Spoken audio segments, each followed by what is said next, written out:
ஆத்மா வணக்கம். இன்னைக்கு நான் சொல்ல போகிறது வந்து கபாலபதி பற்றி தான்.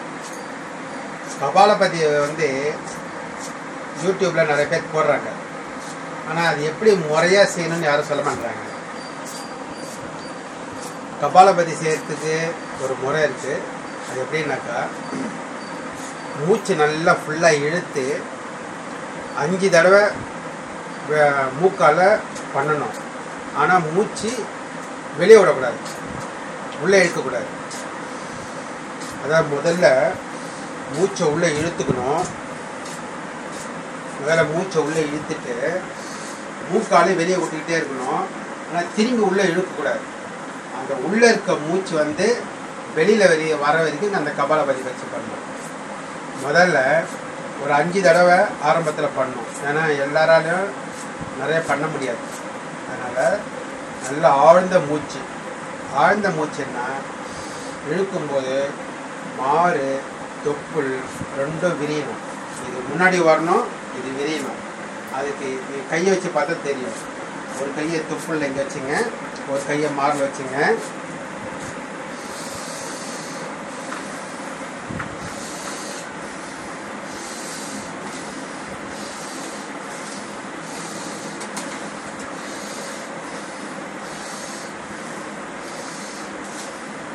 இப்படி பண்ணிங்கன்னா மூச்சு நீங்கள் கரெக்டாக பண்ணுறீங்கன்னு அர்த்தம். மூச்சை உள்ளே இழுத்துட்டு மூக்கால் 5 தடவை பாருங்கள்.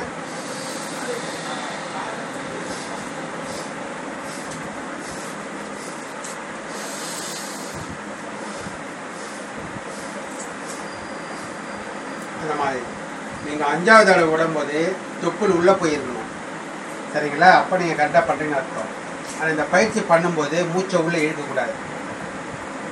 அடுத்தது நீங்கள் இது பண்ண பிறகு பாருங்க,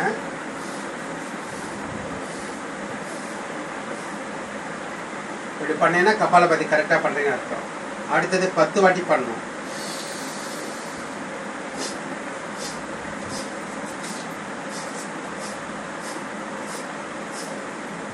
இந்த 10 வாட்டி நீங்கள் பண்ண உடனே தொப்புள் உள்ளே போயிடும். அப்போ நீங்கள் கரெக்டாக பண்ணுறீங்கன்னு அர்த்தம். ரெண்டாவது, ஒரு மூக்கில் இழுத்து இன்னொரு மூக்கில் விடணும். நல்லா மூச்சை உள்ளே இழுத்துக்கிட்டு பாருங்கள் உள்ள மூச்சு ஏற்றுக்கிட்டு இதில் 1 இதில் 2 அந்த மாதிரி 10 எண்ணிக்கை.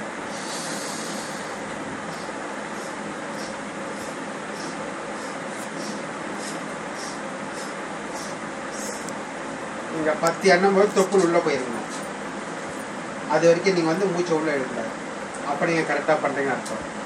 அடுத்தது, இந்த மூக்கில் இழுத்துட்டு நுரையீரலில் ஃபில் பண்ணிக்கணும். அடுத்தது இதில் விடும்போது 10 வாட்டி பண்ணணும். பாருங்கள், இந்த கையில் பண்ணிங்க, அப்போ தான் புரியும்.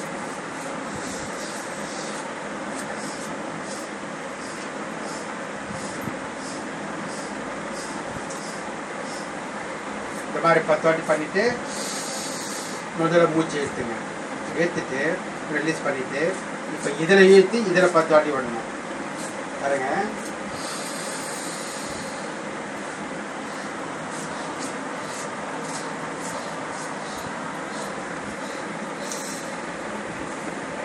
பத்தாவது வாட்டி பண்ணும்போது நீங்கள் தொப்புள் உள்ளே போயிருக்கும். இது என்னன்னாக்கா, இதோட அடிப்படையை புரிஞ்சுங்க.